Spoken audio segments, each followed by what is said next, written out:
Hello everybody, a very warm welcome back to PCL TV live here in the exhibition hall. I'm now on the FTA Global stand with FTA's Managing Director Sean Jacob. Hi Sean, good to see you this afternoon.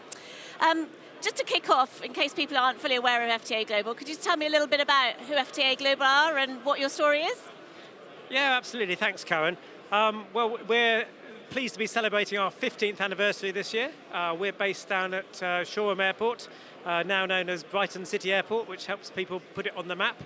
We're probably one of the larger commercial flying schools in the UK. We've got a mixed fleet, PA-28s, Diamond DA-40s and twin Diamond DA-42s. Our students come from all over the country and we tend to work on an individual basis, so we're not working with any particular airline. We take our students all the way through and they follow either an integrated or a modular route. And typically we're about half and half, so we've got half of our students coming in on the integrated training. We have 4 start dates a year, March, June, September and December, and then modular students effectively set their own timetable and can do as much or as little of their training with us as they want to. Okay, brilliant. So Brighton City Airport, that's an interesting location. What's on offer for the students in that local area whilst they're spending their time with you? So Brighton's a fabulous metropolitan area. We've got 3 universities based down there. And it gives the students a real opportunity to wind down at the end of a long day, whether they've been doing theory training or flying. And the landscape around there is tremendous as well. So our students get to fly over the sea, over the downs. We travel as far east as Southend and Norwich. We travel as far west as Exeter. And the brilliant piece about being based where we are on the south coast is we do a lot of flying over France, and it gives us a real opportunity to get students used to crossing an international border, and obviously opens up our world for an examination perspective to do our testing in European airspace. Now that's a really good link in actually, because there's a lot of talk at the moment about the UK CAA licence or the EASA licence, and how do I approach it, what route should I take, which licence should I go for? What would you say to people who have tuned in or are actually here today about that? How do they make that decision, and how would you support them there? It's a really important decision for students to take. At the moment, we've seen no real alignment between the CAA and EASA going forward. There's no timescales in place as to when those licenses will be recognised equally. So we are recommending all of our students take the dual route. We include dual qualification as part of our costs for integrated and for our advanced modular package. And we can do all of that from Brighton City Airport. So our students don't need to go and stay in another country. As I mentioned earlier, they can do experience flights across over France. And typically we'll do our IR test from Le Touquet Airport. So the examiner and student will fly over there, land, take off, do the test, land back at Le Touquet and then transit back over to Brighton again. But it's something I'd advise all of the students here and everybody who's dialed in at home and is thinking about a career in aviation to think really closely about, and to ask flying schools what the opportunities are for them to take a dual qualification, how they deliver that dual qualification, and if there's any additional cost involved. So for clarity, you include that in your programme. There is no additional cost on the integrated course for that?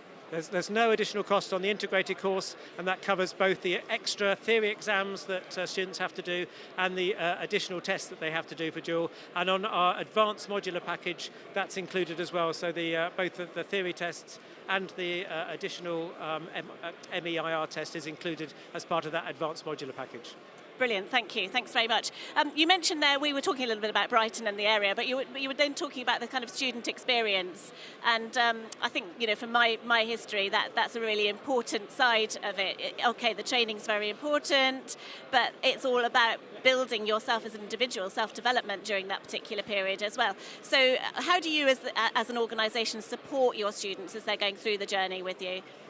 So, as well as the flying training, as well as the theory, we have a strong thread of professionalism that we encourage throughout the training with us. We know that whichever flying school a student goes to, they're going to end up with that same blue licence at the end. And what they actually need to do to stand head and shoulders above all of those other individuals that are going for the same job is to be able to demonstrate their professionalism, what their communication skills are, how organised they are, in terms of working with other people, part of a team.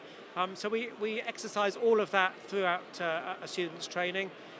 We work with a number of partners, Jet Masterclass to our MCC and APS training, Airline Prep we work closely with, who work with our students to do CV preparation and practicing for interviews, and just looking at that whole wraparound in terms of their skill set.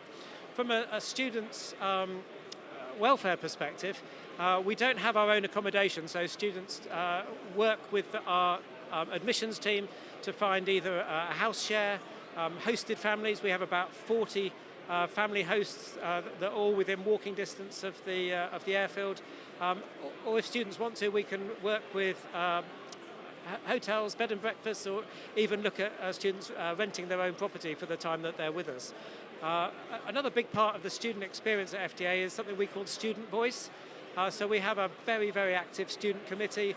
They meet about once a month, and that feeds back directly to the management team, and we take on board all of their ideas. And generally, it's not criticisms. What they're coming forward with is some really brilliant ideas about how we can maybe change our approach, maybe what we're doing in terms of the environment, some of the bits and pieces that we're offering, and it's great to hear that direct from the student, and we react very, very quickly to that. And it's, I say, from talking to our students, it's one of our USPs. It's something that they really look to get engaged with.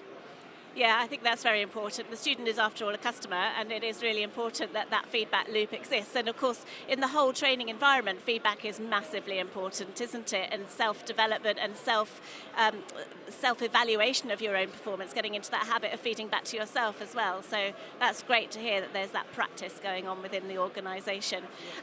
You touched there on one of your USPs. What else would you say are FTA Global's USPs? I think, as I mentioned right at the beginning, the fact that we're able to offer that dual qualification from a single site, training in the UK but able to qualify with a CAA and an EASA licence is hugely important, and I think we're almost unique in being able to do all of that training from the UK. So that's certainly one of ours. And the student experience, we've got students here today who are very engaged in talking to a lot of the prospective students. We always encourage anybody who's interested in training with FTA to talk as much as possible with the students who are already with us, understand what their experience has been like and how much they've enjoyed our course. And again, I'd encourage people who are looking at coming into aviation to spend as much time researching. Go and talk to those other schools, talk to instructors at other schools, talk to students at other schools, find out what their experience has been like, and come back and compare it with the experience that our students have had. Yeah, brilliant. Always my top tip is that research message, research. So outside of today, you're obviously here for the full day today with your team. What can people do to learn a little bit more about FTA Global, and what other facilities do you lay on for them to help them do that research?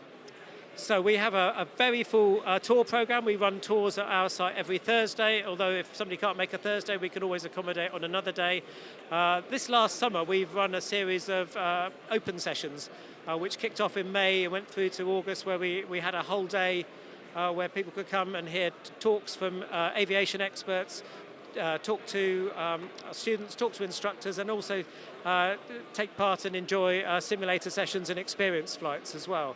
And we'll be running a series of open days for next summer. But on our website, easy to find access to our tours to book in, and we encourage everybody to come to site. I think it's really, really important, particularly if you're going on to an integrated course. It's somewhere where you're going to be spending the next nearly 2 years. You want to make sure you feel comfortable there, feel comfortable with the people, and as I say, talk to those students and find out the experience that they've had. Brilliant, Sean. Thank you so much. That's great. Thank you for the insight to FTA Global. Enjoy the rest of the day. And as Sean says, if you're not able to come along today, then certainly there's lots of opportunity to meet the FTA Global team, either virtually or on site at their Brighton facilities. So thanks very much.